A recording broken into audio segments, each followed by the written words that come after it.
हर पल, हर बार, हर जगह देशवासियों के अंदर एक भाव जगाना होगा और वो है हम स्वदेशी का संकल्प लें। क्या बात है सर, क्या बात। अब हम कौन सी चीजों को खरीदेंगे, कौन से तराजू से तोलेंगे? मेरे भाइयों बहनों, मेरे देशवासियों, अब हम कुछ भी खरीदें तो एक ही तराजू होना चाहिए। हम उन चीजों को खरीदेंगे। चौका मारा बल्कि छक्का मार दिया है और दुनिया की तारीख में लिखा जाएगा कि हिंदुस्तान एक ऐसा मुल्क था जिसने सुपर पावर के सामने खड़े होकर एक ऐसी शटअप खोल दी कि हिस्ट्री उसको याद करेगी। आज प्रधानमंत्री नरेंद्र मोदी ने अमेरिका से टैरिफ विवाद को लेकर भी उन्होंने बात की। उन्होंने क्या कहा वो इस वक्त आप देख सकते हैं कि हम लगातार बता रहे हैं कि भारत तीसरी सबसे बड़ी अर्थव्यवस्था बनने जा रहा है। अब उन्होंने क्या कहा है वाराणसी की धरती से, सुनिए जरा।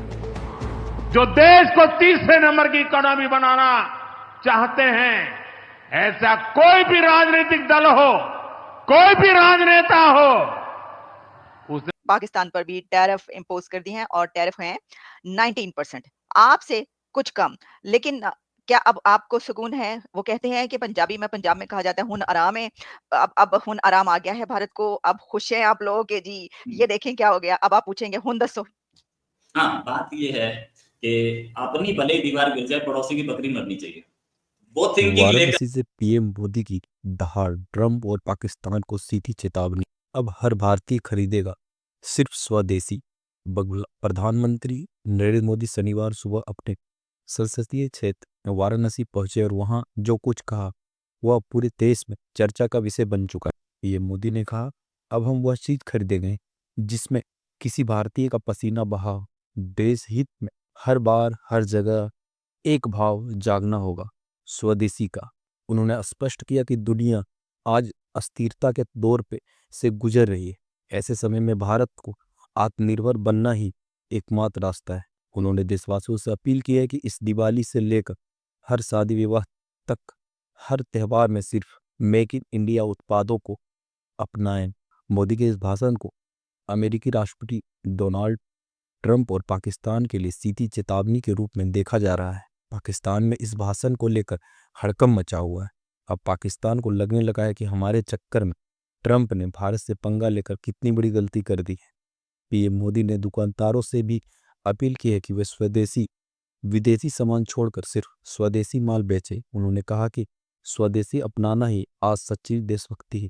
अगर ऐसा हुआ तो अमेरिका भी पाकिस्तान की तरह रोड पर आ जाएगा, उनके सारे टैरिफ धरे के धरे रह जाएंगे। सारी चीज़ें ऐसी हैं जो कॉमन हैं और बहुत सारे डिफरेंसेस भी रहते हैं, लेकिन जब से डोनाल्ड ट्रंप ने चार्ज संभाला हुआ है अमेरिका का, तो ऐसे लगता है कि कुछ मतलब ऐसी चीज़ें हो रही हैं जो शायद एक्सपेक्ट नहीं की जा रही थी या उसके हवाले से कोई इस किस्म की उम्मीद नहीं थी कि ऐसा हो सकता है।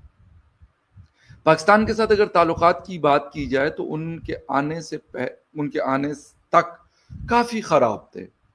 कोई आना जाना नहीं था, बल्कि अगर मैं ये कहूँ कि अभी तक वैसे उनके एम्बेसडर पाकिस्तान में नहीं है। चार्जी अफेयर जो है वो अदा कर रहे हैं, जो बल्कि कर रही हैं, एक फीमेल चार्जी अफेयर है जिन्होंने संभाला हुआ है एम्बेसी को। बट फिर एकदम से एक मतलब तब्दीली आई। अगर उससे पहले देखा जाए तो नरेंद्र मोदी साहब और ट्रंप साहब की जप्पियां बड़ी मशहूर रही, और उससे पहले भी उन्होंने जो इंडियन डायस्पोरा है अमेरिका में, तो उनसे ट्रंप को वोट देने की दरख्वास्त भी की थी।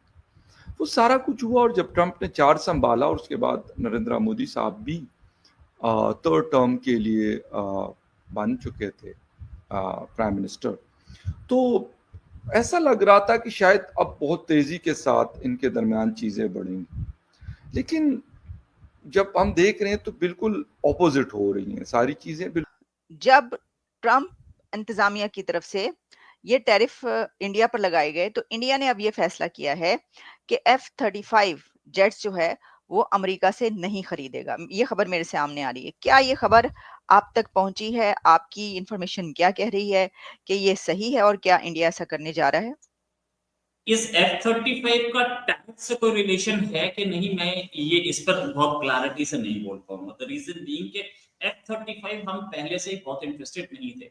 अभी आपको पता होगा केरला आया था एक F-35 1 महीने तक रुका खड़ा था, आराम से खड़ा था, हम लोगों ने भी कुछ नहीं बोला, ठीक है पैसा दे जा, पैसा दे रहा तो हमें क्या प्रॉब्लम है। अच्छा F-35 है, हम पहले से इंटरेस्टेड नहीं थे। द रीजन बीइंग F-35 ये बहुत महंगा है। सुखोई 57 Su-57 जो हमें मिल रहा है वो 1/3 कॉस्ट पे है, और अगर F-35 आपने 1 साल चला लिया तो उतनी ही कॉस्ट और लगेगी। हम इतना महंगा प्लेन नहीं खरीद सकते, इंडिया के पास पैसे की प्रॉब्लम है। हालांकि 4th लार्जेस्ट इकोनॉमी है, लेकिन इसका मतलब ये थोड़ी कि हम इतने महंगे प्लेन उड़ाएंगे। हमारे पास हम अपने 6th जनरेशन फाइटर पे एमका पे काम कर रहे हैं। ये जो है 5th जनरेशन है, और हम 5th जनरेशन फाइटर एमका पे काम कर रहे हैं। 6th जनरेशन की प्लानिंग चल रही है हमारे पास अपना 4.5 जनरेशन है फाइटर है, तो हम क्यों इस चक्कर में पड़े। हम रशिया से हमारे पुराने रिलेशन है, और डोनाल्ड ट्रम्प पूरी दुनिया को चकरा के रखते हैं। और सबसे पहले उन्होंने चकराया world foolish president Donald Trump को, जिन्होंने आप ये कह लें कि इंडिया को धमकाने के लिए, डराने के लिए पहले पाकिस्तान का साथ दिया इंडिया झुक जाए, फिर अफगानिस्तान का साथ दिया कि इंडिया झुक जाए, नरेंद्र मोदी नहीं झुका। फिर उन्होंने रशिया और चाइना पे टैरिफ लगाने की धमकी दी, इंडिया नहीं झुका। फिर उन्होंने ब्राज़ील पे टैक्स लगाने की धमकी दी, टैरिफ लगाने की, नहीं झुका। फिर टैरिफ के साथ पेनल्टी लगाने की धमकी दी, फिर भी नहीं रुका। तो अब फाइनली क्या किया है कि आपने ये देखा कि आज तो इंडिया ने जो है वो कमाल कर दिया है। और ये आप ये कह लें कि जिस तरह आप ये इंडिया में हम यहाँ पे तारीख़ कहते हैं, और वहाँ पे वो जो है हिंदी में कहते हैं कि क्या नाम है उसका, इतिहास में लिखा जाएगा, और इतिहास के पन्नों पे ये सुनहरी हरूफ में लिखा जाएगा कि एक ऐसी इकोनॉमी भी उठी थी एशिया से, और एक ऐसी मिलिट्री पावर भी उठी थी जिसने यूनाइटेड स्टेट ऑफ अमेरिका को ब्लंटली ये कहा था ऑन मीडिया पे आके, और एक ऐसे लीडर की सरबराही में कि we will not interested in your F-35 में है। ट्रंप ने भारत से इंपोर्ट किए जाने वाले प्रोडक्ट्स पर 25% का टैरिफ ठोका है, लिहाजा भारत को रूस से तेल और हथियार खरीदने का हर्जाना भुगतना पड़ेगा। लेकिन क्या भारत रूस से अपनी दशकों पुरानी गहरी दोस्ती ऐसे टूटने देगा? क्या भारत उस रूस से मुंह मोड़ लेगा जिसने कई मौकों पर आगे बढ़कर भारत का साथ दिया और भारत के साथ कई महत्वपूर्ण सेक्टर्स में साझेदार रहा है? इस पर विदेश मंत्रालय के प्रवक्ता रणधीर जायसवाल ने कहा कि भारत अपनी ऊर्जा जरूरतों को पूरा करने के लिए वही खरीदता है जो वैश्विक बाजार में उपलब्ध हो। दिल्ली में प्रेस कॉन्फ्रेंस के दौरान रणधीर जायसवाल ने कहा कि भारत का ऊर्जा आयात पूरी तरह से बाजार की स्थिति और भौगोलिक राजनीतिक हालात पर आधारित होती है। भारत की नीति पारदर्शी है और हम अपने राष्ट्रीय हितों को प्राथमिकता देते हैं।